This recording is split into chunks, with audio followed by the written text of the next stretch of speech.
ವಿಶ್ವಕಪ್ ಫುಟ್ಬಾಲ್ ಜಗತ್ತಿನ ಅತಿ ದೊಡ್ಡ ಕ್ರೀಡಾ ಮಹೋತ್ಸವ. ವಿಶ್ವಕಪ್ ಫುಟ್ಬಾಲ್ ಎಂದರೆ ಜಗತ್ತಿನ ಅತ್ಯಂತ ಜನಪ್ರಿಯ ಮತ್ತು ಅತ್ಯಂತ ದೊಡ್ಡ ಕ್ರೀಡಾ ಸ್ಪರ್ಧೆ. ಇದು ಕೇವಲ ಒಂದು ಆಟವಲ್ಲ, ಕೋಟ್ಯಂತರ ಜನರ ಭಾವನೆ, ಉತ್ಸಾಹ, ದೇಶಭಕ್ತಿ ಮತ್ತು ಏಕತೆಯ ಪ್ರತೀಕವಾಗಿದೆ. ವಿಶ್ವದ ಎಲ್ಲ ಭಾಗಗಳಿಂದ ಜನರು ತಮ್ಮ ನೆಚ್ಚಿನ ತಂಡಗಳನ್ನು ಬೆಂಬಲಿಸಲು ಒಂದೇ ಭಾವನೆಯೊಂದಿಗೆ ಸೇರುತ್ತಾರೆ.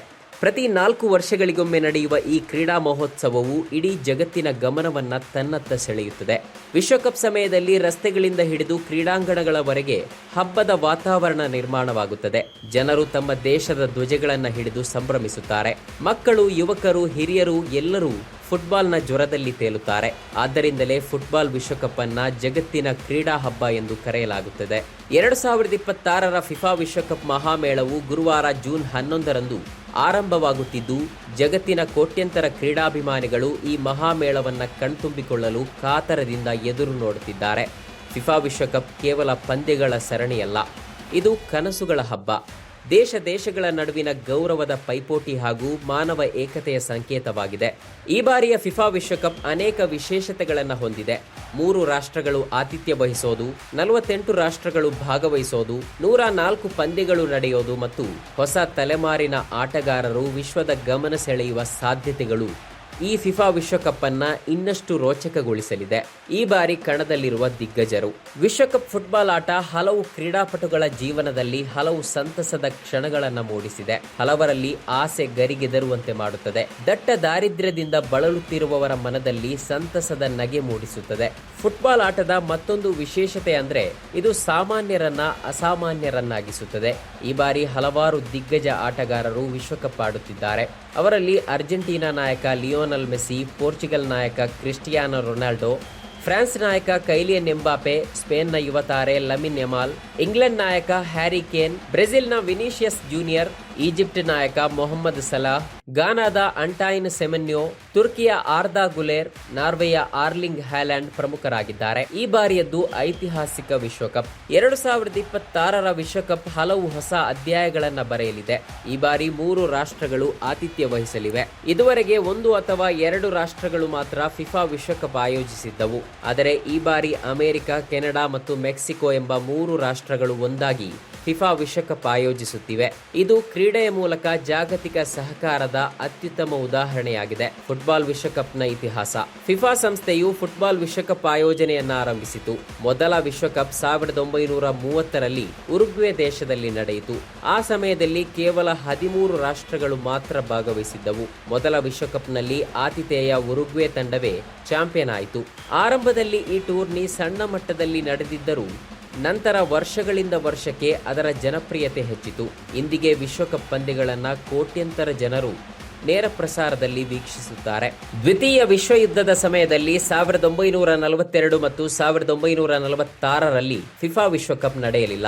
ನಂತರ ಮತ್ತೆ ಆರಂಭಗೊಂಡು ನಿರಂತರವಾಗಿ ನಡೆಯುತ್ತಿದೆ. ವಿಶ್ವಕಪ್ ಹೇಗೆ ನಡೆಯುತ್ತೆ? ಪ್ರತಿ ದೇಶದ ರಾಷ್ಟ್ರೀಯ ಫುಟ್ಬಾಲ್ ತಂಡಗಳು ಮೊದಲಿಗೆ ಅರ್ಹತಾ ಪಂದ್ಯಗಳಲ್ಲಿ ಭಾಗವಹಿಸುತ್ತವೆ. ಪ್ರಪಂಚದ ವಿವಿಧ ಖಂಡಗಳಲ್ಲಿ ಅರ್ಹತಾ ಸುತ್ತುಗಳು ನಡೆಯುತ್ತವೆ. ಏಷ್ಯಾ, ಯುರೋಪ್, ಆಫ್ರಿಕಾ, ದಕ್ಷಿಣ ಅಮೆರಿಕ, ಉತ್ತರ ಅಮೆರಿಕ, ಓಷಿಯಾನಿಯಾ ಈ ಖಂಡಗಳಿಂದ ಉತ್ತಮ ತಂಡಗಳು ವಿಶ್ವಕಪ್ಗೆ ಆಯ್ಕೆಯಾಗುತ್ತವೆ. ಅಂತಿಮ ಹಂತದಲ್ಲಿ ಸಾಮಾನ್ಯವಾಗಿ 32 ತಂಡಗಳು ಭಾಗವಹಿಸುತ್ತವೆ. ಆದರೆ ಈ ಬಾರಿ ಒಟ್ಟು 48 ತಂಡಗಳು ಭಾಗವಹಿಸುತ್ತಿರೋದು ದಾಖಲೆಯಾಗಿದೆ. 48 ತಂಡಗಳನ್ನು 12 ಗುಂಪುಗಳಲ್ಲಿ ವಿಂಗಡಿಸಲಾಗಿದೆ. ಟೂರ್ನಿಯಲ್ಲಿ ಗುಂಪು ಹಂತ, pre quarter, quarter final, semifinal, final ಹಂತಗಳು ಇರುತ್ತವೆ. 22 ವಿಶ್ವಕಪ್ ಟೂರ್ನಿಗಳಲ್ಲಿ ಗೆದ್ದದ್ದು 8 ರಾಷ್ಟ್ರಗಳು. ವಿಶ್ವಕಪ್ ಫುಟ್ಬಾಲ್ ಎಂದರೆ ಯುರೋಪ್ ಮತ್ತು ದಕ್ಷಿಣ ಅಮೆರಿಕ ದೇಶಗಳ ನಡುವಣ ಯುದ್ಧ ಅನ್ನೋದು ರೂಢಿ ಮಾತು. ಇದೀಗ 23ನೇ ಆವೃತ್ತಿಯ ವಿಶ್ವಕಪ್ ಫುಟ್ಬಾಲ್ ಪಂದ್ಯಾಟ ನಡೆಯುವ ಹೊತ್ತಿನಲ್ಲಿ ಪ್ರಶಸ್ತಿ ಗೆದ್ದ ತಂಡಗಳ ಮಾಹಿತಿ ಇಲ್ಲಿದೆ. ಒಟ್ಟಾರೆ 22 ವಿಶ್ವಕಪ್ ಟೂರ್ನಿಗಳಲ್ಲಿ 8 ರಾಷ್ಟ್ರಗಳು ಮಾತ್ರ ಪ್ರಶಸ್ತಿಗಳನ್ನು ಮುಡಿಗೇರಿಸಿಕೊಂಡಿವೆ. ಫುಟ್ಬಾಲ್ ವಿಶ್ವಕಪ್ ಸಮರದಲ್ಲಿ ಬ್ರೆಜಿಲ್ ಅತ್ಯಂತ ಯಶಸ್ವಿ ತಂಡವಾಗಿದೆ. ಬ್ರೆಜಿಲ್ 5 ಬಾರಿ ವಿಶ್ವಕಪ್ ಗೆದ್ದಿದೆ. 1958, 1962, 1970, 1994 ಮತ್ತು 2002ರಲ್ಲಿ ಪ್ರಶಸ್ತಿ ಗೆದ್ದಿರುವ ಬ್ರೆಜಿಲ್ ವಿಶ್ವಕಪ್ ಇತಿಹಾಸದಲ್ಲಿ ಅತ್ಯಂತ ಯಶಸ್ವಿ ರಾಷ್ಟ್ರ. ಬ್ರೆಜಿಲ್ ತಂಡ ತನ್ನ ಆಟದ ಶೈಲಿ, ವೇಗ, ಕೌಶಲ್ಯ ಮತ್ತು ಆಕರ್ಷಕ ಪಾಸ್ಗಳಿಗಾಗಿ ಪ್ರಸಿದ್ಧವಾಗಿದೆ. ಅತಿ ಹೆಚ್ಚು ಬಾರಿ ವಿಶ್ವಕಪ್ ಗೆದ್ದ ತಂಡಗಳ ಪೈಕಿ ಜರ್ಮನಿಗೆ ದ್ವಿತೀಯ ಸ್ಥಾನ, ಶಿಸ್ತು ಮತ್ತು ಸಂಘಟಿತ ಆಟಕ್ಕಾಗಿ ಪ್ರಸಿದ್ಧವಾಗಿರುವ ಜರ್ಮನಿ 8 ಬಾರಿ ಫೈನಲ್ಗೆ ತಲುಪಿ 4 ಬಾರಿ 1954, 1974, 1990 ಮತ್ತು 2014ರಲ್ಲಿ ಪ್ರಶಸ್ತಿಗಳನ್ನು ಗೆದ್ದಿದೆ. ಜರ್ಮನಿಗೆ ಸರಿಸಾಟಿಯಾಗಿ ಇಟಲಿ ತಂಡವು 4 ಬಾರಿ 1934, 1938, 1982 ಮತ್ತು 2006ರಲ್ಲಿ ವಿಶ್ವಕಪ್ ಗೆದ್ದ ದಾಖಲೆಯನ್ನು ಹೊಂದಿದೆ. ವಿಶ್ವಕಪ್ ಇತಿಹಾಸದಲ್ಲಿ ಅರ್ಜೆಂಟೀನಾ ತಂಡವು ತನ್ನ ಅದ್ಭುತ ಸ್ಟಾರ್ ಆಟಗಾರರಿಂದ ಪ್ರಸಿದ್ಧವಾಗಿದ್ದು ಮಾತ್ರವಲ್ಲ, 3 ಬಾರಿ 1978, 1986 ಮತ್ತು 2022ರಲ್ಲಿ ಪ್ರಶಸ್ತಿ ಗೆದ್ದು ತನ್ನ ಪಾರಮ್ಯ ಮೆರೆದಿದೆ. ಹಾಗೆಯೇ ಫ್ರಾನ್ಸ್ 1998, 2018ರಲ್ಲಿ ಹಾಗೂ ಉರುಗ್ವೆ 1930, 1950ರಲ್ಲಿ ತಲಾ 2 ಬಾರಿ ವಿಶ್ವಕಪ್ ಗೆದ್ದರೆ, ಇಂಗ್ಲೆಂಡ್ 1966 ಮತ್ತು ಸ್ಪೇನ್ 2010ರಲ್ಲಿ ತಲಾ 1 ಬಾರಿ ವಿಶ್ವಕಪ್ ಗೆದ್ದು ಮಹತ್ವದ ಸಾಧನೆಗಳನ್ನು ಮಾಡಿವೆ. ಫುಟ್ಬಾಲ್ನ ಮಹಾನ್ ಆಟಗಾರರು. ಫುಟ್ಬಾಲ್ ಮಹಾಸಂಗ್ರಾಮದಲ್ಲಿ ಬ್ರೆಜಿಲ್ನ ಪೀಲೆ ಅವರನ್ನು ಫುಟ್ಬಾಲ್ ರಾಜ ಎಂದು ಕರೆಯಲಾಗುತ್ತದೆ. ಅವರು 3 ವಿಶ್ವಕಪ್ ಗೆದ್ದ ಏಕೈಕ ಆಟಗಾರರಲ್ಲಿ ಒಬ್ಬರು. ಹಾಗೆಯೇ ಅರ್ಜೆಂಟೀನಾದ ಡಿಯಾಗೋ ಮರಡೋನಾ ಕೂಡ ಅದ್ಭುತ ಆಟಗಾರ. 1986ರ ವಿಶ್ವಕಪ್ನಲ್ಲಿ ಅವರು ವೀರೋಚಿತ ಆಟದ ಮೂಲಕ ಅರ್ಜೆಂಟೀನಾಗೆ ಪ್ರಶಸ್ತಿ ತಂದುಕೊಟ್ಟವರು. ಲಿಯೋನಲ್ ಮೆಸ್ಸಿ ಅವರನ್ನ ಆಧುನಿಕ ಕಾಲದ ಅತ್ಯುತ್ತಮ ಆಟಗಾರರಲ್ಲಿ ಒಬ್ಬರೆಂದು ಪರಿಗಣಿಸಲಾಗುತ್ತದೆ. 2022ರ ವಿಶ್ವಕಪ್ ಜಯವು ಅವರ ಸಾಧನೆಯನ್ನ ಇನ್ನಷ್ಟು ಎತ್ತರಕ್ಕೆ ಕೊಂಡೊಯ್ದಿತು. ಕ್ರಿಸ್ಟಿಯಾನೋ ರೊನಾಲ್ಡೋ ತಮ್ಮ ಶ್ರಮ, ಫಿಟ್ನೆಸ್ ಮತ್ತು ಗೋಲುಗಳಿಗಾಗಿ ವಿಶ್ವದಾದ್ಯಂತ ಪ್ರಸಿದ್ಧರಾಗಿದ್ದಾರೆ. ವಿಶ್ವಕಪ್ನ ಆರ್ಥಿಕ ಮತ್ತು ಸಾಮಾಜಿಕ ಪ್ರಭಾವ.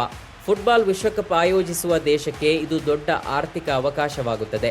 ಇದರಿಂದ ಪ್ರವಾಸೋದ್ಯಮ, ಉದ್ಯೋಗಾವಕಾಶಗಳು ಹೆಚ್ಚಳ, ಹೊಸ ಕ್ರೀಡಾಂಗಣಗಳ ನಿರ್ಮಾಣ, ರಸ್ತೆ ಮತ್ತು ಸಾರಿಗೆ ಅಭಿವೃದ್ಧಿ ಹಾಗೂ ಜಾಗತಿಕ ಪ್ರಚಾರ ಲಭಿಸುತ್ತದೆ. ಆದರೆ ಕೆಲವೊಮ್ಮೆ ವೆಚ್ಚ ಹೆಚ್ಚಾಗುವುದರಿಂದ ಟೀಕೆಗಳು ಬರುತ್ತವೆ. ಆದರೂ ಫಿಫಾ ವಿಶ್ವಕಪ್ ದೇಶದ ಹೆಸರನ್ನ ಜಾಗತಿಕ ಮಟ್ಟದಲ್ಲಿ ಪ್ರಸಿದ್ಧಿಗೊಳಿಸುತ್ತದೆ. 2022ರ ವಿಶ್ವಕಪ್ ಖತರ್ನ ಐತಿಹಾಸಿಕ ಆಯೋಜನೆ. 2022ರ ವಿಶ್ವಕಪ್ ಖತರ್ನಲ್ಲಿ ನಡೆಯಿತು. ಇದು ಮಧ್ಯಪ್ರಾಚ್ಯದಲ್ಲಿ ನಡೆದ ಮೊದಲ ವಿಶ್ವಕಪ್ ಆಗಿತ್ತು. ಫೈನಲ್ ಪಂದ್ಯದಲ್ಲಿ ಅರ್ಜೆಂಟೀನಾ, ಫ್ರಾನ್ಸ್ ತಂಡಗಳ ನಡುವೆ ರೋಚಕ ಪೈಪೋಟಿ ನಡೆಯಿತು. ಪಂದ್ಯ ಡ್ರಾ ಆದ ನಂತರ ಪೆನಾಲ್ಟಿ ಶೂಟೌಟ್ನಲ್ಲಿ ಅರ್ಜೆಂಟೀನಾ ಗೆದ್ದು ವಿಶ್ವ ಚಾಂಪಿಯನ್ ಆಯಿತು. ಈ ಫೈನಲ್ ಪಂದ್ಯವನ್ನ ವಿಶ್ವಕಪ್ ಇತಿಹಾಸದ ಅತ್ಯುತ್ತಮ ಫೈನಲ್ಗಳಲ್ಲಿ ಒಂದೆಂದು ಪರಿಗಣಿಸಲಾಗಿದೆ. ಯುವ ಜನತೆಗೆ ವಿಶ್ವಕಪ್ ನೀಡುವ ಸಂದೇಶ. ಫುಟ್ಬಾಲ್ ವಿಶ್ವಕಪ್ ಯುವ ಜನತೆಗೆ ಅನೇಕ ಸಂದೇಶವನ್ನು ನೀಡುತ್ತದೆ.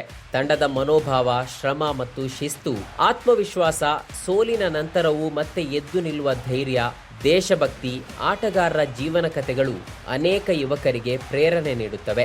ಫುಟ್ಬಾಲ್ ವಿಶ್ವಕಪ್ ಕೇವಲ ಕ್ರೀಡಾ ಸ್ಪರ್ಧೆಯಲ್ಲ, ಅದು ಜಗತ್ತಿನ ಜನರನ್ನ ಒಂದಾಗಿಸುವ ಮಹಾಶಕ್ತಿ. ವಿಭಿನ್ನ ಭಾಷೆಗಳು, ಸಂಸ್ಕೃತಿಗಳು ಮತ್ತು ರಾಷ್ಟ್ರಗಳ ಜನರು ಒಂದೇ ಆಟಕ್ಕಾಗಿ ಒಟ್ಟುಗೂಡೋದು ವಿಶ್ವಕಪ್ನ ವಿಶೇಷತೆ. ಪ್ರತಿ ವಿಶ್ವಕಪ್ ಹೊಸ ಕಥೆಗಳನ್ನು ಸೃಷ್ಟಿಸುತ್ತದೆ, ಹೊಸ ಹೀರೋಗಳನ್ನು ಪರಿಚಯಿಸುತ್ತದೆ ಮತ್ತು ಕೋಟ್ಯಂತರ ಜನರ ಮನದಲ್ಲಿ ಮರೆಯಲಾಗದ ನೆನಪುಗಳನ್ನು ಉಳಿಸುತ್ತದೆ. ಆದ್ದರಿಂದಲೇ ಫುಟ್ಬಾಲ್ ವಿಶ್ವಕಪ್ ಜಗತ್ತಿನ ಅತಿ ದೊಡ್ಡ ಮತ್ತು ಅತ್ಯಂತ ಪ್ರೀತಿಸಲ್ಪಡುವ ಕ್ರೀಡಾ ಹಬ್ಬವಾಗಿದೆ. ವಿಶ್ವಕಪ್ ಸಮಯದಲ್ಲಿ ಅಭಿಮಾನಿಗಳ ಉತ್ಸಾಹ ವರ್ಣಿಸಲು ಸಾಧ್ಯವಿಲ್ಲ. ಜನರು ರಾತ್ರಿ ಪೂರ್ತಿ ಪಂದ್ಯಗಳನ್ನು ವೀಕ್ಷಿಸುತ್ತಾರೆ. ಅನೇಕ ದೇಶಗಳಲ್ಲಿ ದೊಡ್ಡ ಪರದೆಗಳನ್ನು ಅಳವಡಿಸಿ ಸಾರ್ವಜನಿಕ ವೀಕ್ಷಣಾ ಕಾರ್ಯಕ್ರಮಗಳನ್ನು ಆಯೋಜಿಸಲಾಗುತ್ತದೆ. ಅಭಿಮಾನಿಗಳು ತಮ್ಮ ಮುಖಗಳಿಗೆ ದೇಶದ ಬಣ್ಣಗಳನ್ನು ಬಳಿದು ಸಂಭ್ರಮಿಸುತ್ತಾರೆ. ಗೆಲುವಿನ ಸಮಯದಲ್ಲಿ ಬೀದಿಗಳಲ್ಲಿ ಮೆರವಣಿಗೆಗಳು ನಡೆಯುತ್ತವೆ. ನಮ್ಮ ಕಾರ್ಯಕ್ರಮಗಳನ್ನು ನೀವು ನೋಡ್ತಾ ಇದ್ರೆ ನಮ್ಮ ಚಾನೆಲ್ ಅನ್ನ ಸಬ್ಸ್ಕ್ರೈಬ್ ಮಾಡಿ, ಪಕ್ಕದ ಬೆಲ್ ಐಕಾನ್ ಒತ್ತಿ ನಮ್ಮನ್ನ ಬೆಂಬಲಿಸಿ. ಹಾಗೆ ನಮ್ಮ ಕಾರ್ಯಕ್ರಮಗಳನ್ನ ಲೈಕ್ ಮಾಡಿ, ಕಮೆಂಟ್ ಮಾಡಿ, ಅದನ್ನ ಬೇರೆಯವರಿಗೂ ವಾಟ್ಸ್ಆಪ್ ಮೂಲಕ ಶೇರ್ ಮಾಡಿ. ನೀವು ಹೀಗೆ ಮಾಡಿದಾಗ ನಮ್ಮ ಚಾನೆಲ್ ಇನ್ನಷ್ಟು ಮತ್ತಷ್ಟು ಜನರಿಗೆ ತಲುಪಲು ನೀವು ನಮ್ಮೊಂದಿಗೆ ಸಹಕರಿಸಿದ ಹಾಗಾಗುತ್ತೆ. ಇದು ನೀವು ಯಾವುದೇ ಖರ್ಚಿಲ್ಲದೆ ಕೆಲವೇ ಸೆಕೆಂಡುಗಳಲ್ಲಿ ನೀಡಬಹುದಾದ ಸಹಕಾರ. ಧನ್ಯವಾದಗಳು.